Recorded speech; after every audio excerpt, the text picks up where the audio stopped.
Hi everybody, so this is the last part in the series. I think I can get through till the end. There's three things that Jesus discusses now: merciful, pure in heart, and peacemakers, and then the closing. So I think I can address those four things in this last section. So I hope this series has been good for you, and this last piece will be as meaningful. So let's move there and start to look at what we're talking about. So, blessed are the merciful, the pure in heart, and the peacemakers. Merciful. Now, this is interesting. I can remember chapter 5 addressed gentleness, chapter 6 addressed righteousness. Chapter 7, the start of chapter 7 begins with merciful. So, right there in the first sentence, it tells you what being merciful is. Judge not, that you be not judged. You see, if you're judging people, you're not being merciful. Just leave judging alone. Leave that to Jesus. He said it's his baby. Don't you worry about judging people. For with the judgment you pronounce, you will be judged. So literally, you will tend to judge people, and we know this. We've heard this. We will judge people with the same fault that you have. So you will judge them because you see that in yourself. If you didn't see it in yourself, you wouldn't see it in them. It's actually, you've got a jaundiced eye. And with the measure you use, it will be measured to you. So just how seriously do you judge them? Because the same measure will be used on you. So don't go there. Why do you see the speck that is in your brother's eye, but do not notice the log that is in your own eye? Again, don't try to pick a tiny thing out of someone else's eye. Meantime, you're carrying a big log in your own. Well, how can you say to your brother, let me take the speck out of your eye when there's this log in your own eye? So you can't help someone if you've got problems. So, this is beautifully simple stuff. It just says, don't judge. Don't try and help somebody when you've got a bigger problem yourself. You've got to be pretty clean before you start helping other people. It's part of that spiritual journey, that progression. Don't head to the end and try and solve everybody else's problem and you're full of the weaknesses yourself. And you see this particularly in young Christians. It's very common in young Christians. And it says, you hypocrite, first take the log out of your own eye, and then you will see clearly to take the speck out of your brother's eye. Do not give dogs what is holy, and do not throw your pearls before pigs, lest they trample them underfoot and attack you. So, here's another warning. Like it says, be merciful to your brothers and sisters. It says, but be careful in identifying who your brothers and sisters are, because some people are unsalvageable and unsavable. And even that actually is a judgment. But God's saying, use some wisdom. If you're going to put time into somebody, if you're going to help somebody, pick wisely. And don't, I had a friend that I grew up with. He was my circle of friends, my 5 friends. And as we all aged and grew older, this guy chose the opposite path. In fact, he worked very much against God and started to spill out some evil sort of non-God-based doctrine of his own and spoke against God wherever he could. Tons of people prayed for that guy. I can't tell you how many prayers rose up to heaven for that guy. And yet he died that way. Just be careful where you put your time. That's what that's saying. Be merciful with wisdom. Don't be merciful to a swine. Is what it's saying. Don't be merciful to what is clearly unsalvageable. Use it wisely in the right place, and work well with other people. Jesus is all about the community, and if you don't get that, you don't get Jesus. And I'm afraid it's a very poorly preached aspect of the Bible. It's just how much Jesus wants us to be in unity. So, ask and it will be given to you. Seek and you will find. Knock and it will open for you. For whoever asks receives, and the one who seeks finds. And to the one who knocks it will be opened. Or which of you, if his son asked for bread, would give him a stone? Or if he asked for a fish, will give him a serpent? If you then are evil now to give good gifts to your children, how much more will your Father who is in heaven give good things to those who ask him? So ask and it will be given to you. Ask well. Ask for the right things.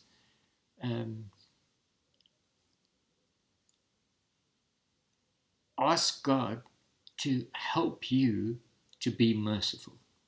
God's more interested in you being merciful than in you having stuff. So when it says ask and it will be given to you, it's in the context of being merciful. So I want to be merciful to people. And if I ask God to help me with that, He's going to. This reads like you can have whatever you want, which is a very immature form of Christianity. Maturity says, I'm going to seek and knock and ask God to help me to be merciful with people.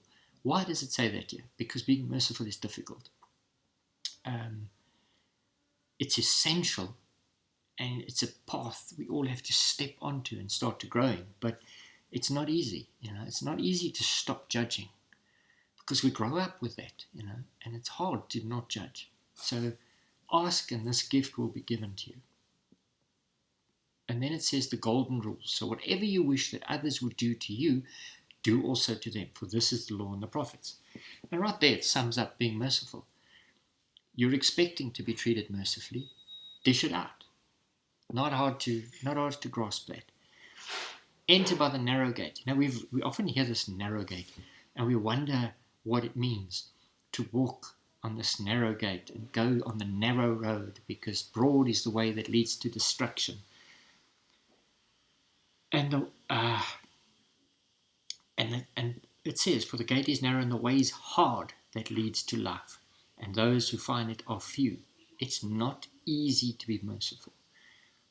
Jesus literally says being merciful is fundamental because he died to be merciful to us, and he expects mercy from us to others. Wisely deployed to those who can be helped rather than those who can't. Be wise in your mercy.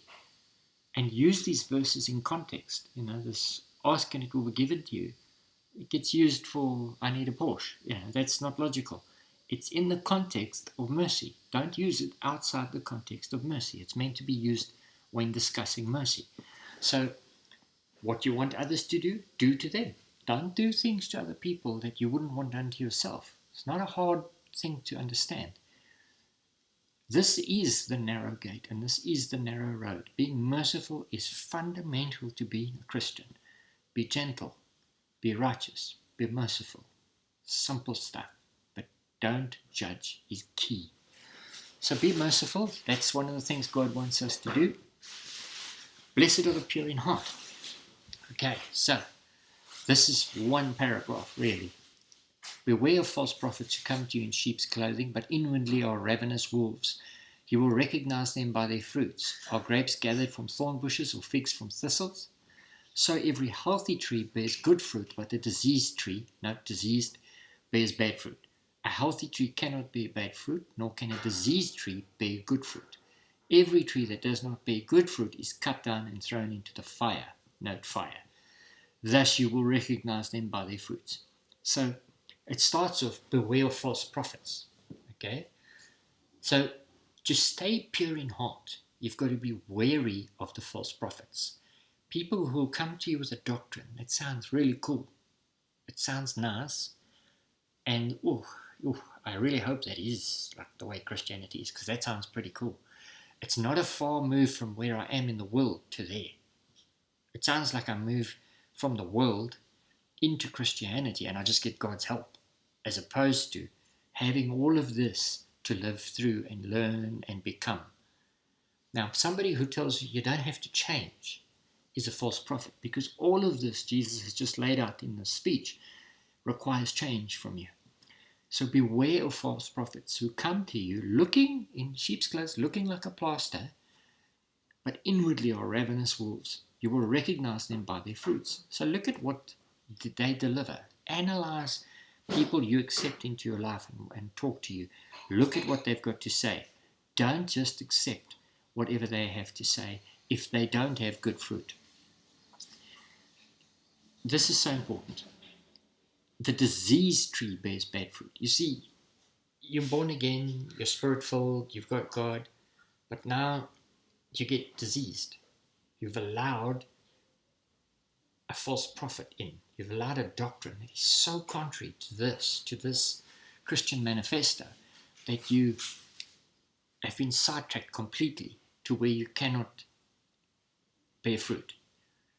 You need to be aware always, are you bearing fruit? Are you bearing fruit? Are you bearing fruit? That's the key to staying pure in heart. So, blessed are the pure in heart, for they shall see God. Stay pure in heart, for you shall see God. And I honestly believe that could even be in your lifetime as a human. You can meet with God in your lifetime. Many of the great men of God did. Jesus appeared to many of them. I believe that they achieved this. They were not corruptible by false prophets. And they believed, I believe they believed this passage, that they could meet with God. So I think it's important that you do that. Pursue purity of heart and keep your heart pure. Blessed are the peacemakers. Not everyone who says to me, Lord, Lord, will enter the kingdom of heaven, but the one who does the will of my Father who is in heaven.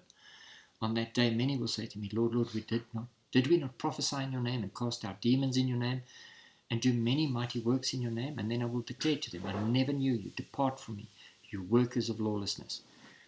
So, the parable of the wheat and the tares? A lot of people look like Christians. They may even do things that are godly, that they prophesy. Saul prophesied, but he was a most ungodly man. His heart was bent on murdering David. You can be. God will use a donkey. You've heard this before. So he will use an evil person. He used Pharaoh for his ends. Don't let that be you.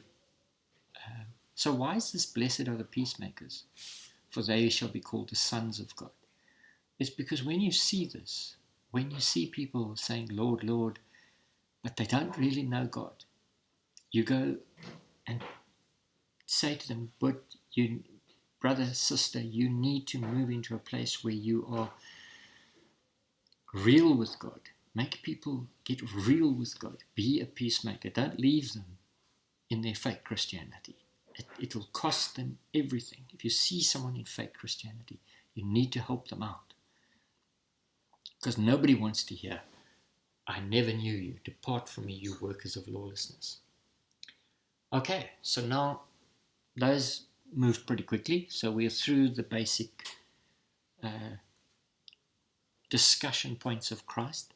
And all that remains is the final closing. Now this is just too beautiful. You can see this is a closing.